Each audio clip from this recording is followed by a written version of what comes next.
महायोगपीठे तटे भीमरथ्या वरं पुण्डरीकाय दातुं मुनीन्द्रैः समागत्य तिष्ठन्तमानन्दकन्दं परब्रह्मलिङ्गं भजे पाण्डुरङ्गम्।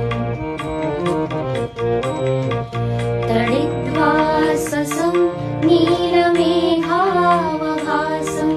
रमामन्दिरं सुन्दरं चित्प्रकाशं वरं त्रिष्टिकायां समन्यस्तपादं परब्रह्मलिङ्गं भजे पाण्डुरङ्गम्। प्रमाणं भवाब्धेरिदं मामकानां नितम्बः कराभ्यां धृतो येन तस्मात् विधातुर्वसत्यै धृतो नाभिकोशः परब्रह्मलिङ्गं भजे पाण्डुरङ्गम्। स्फुरत्कौस्तुभालङ्कृतं कण्ठदेशे श्रिया जुष्टकेयूरकं श्रीनिवासं शिवं शान्तमीड्यं वरं लोकपालं परब्रह्मलिङ्गं भजे पाण्डुरङ्गम्।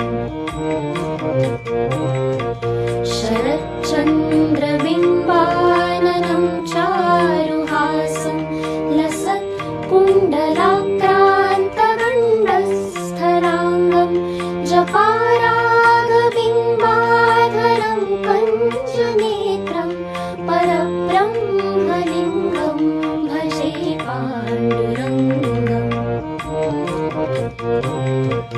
किरीटोज्ज्वलत्सर्वदिक्प्रान्तभागं सुरैरर्चितं दिव्यरत्नैरनर्घैः त्रिभङ्गाकृतिं बर्हमाल्यावतंसं परब्रह्मलिङ्गं भजे पाण्डुरङ्गम्।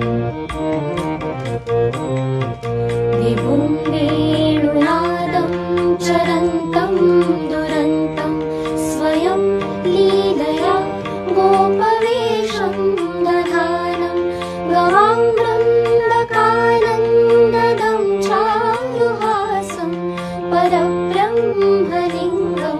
भजे पाण्डुरङ्गम्।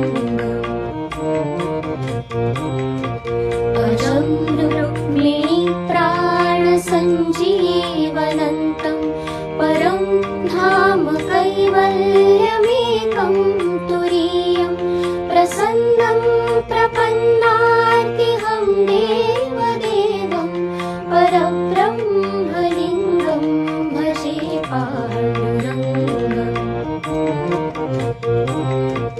सबं पाण्डुरङ्गस्य वै पुण्यगम्ये पठन्ते कचित्तेन भक्त्या च नित्यं भवाङ्घोनिधिं ते विदित्वान्तकाले हरेरालयं शाश्वतं प्राप्नुवन्ति परब्रह्मलिङ्गं भजे पाण्डुरङ्गं परब्रह्मलिङ्गं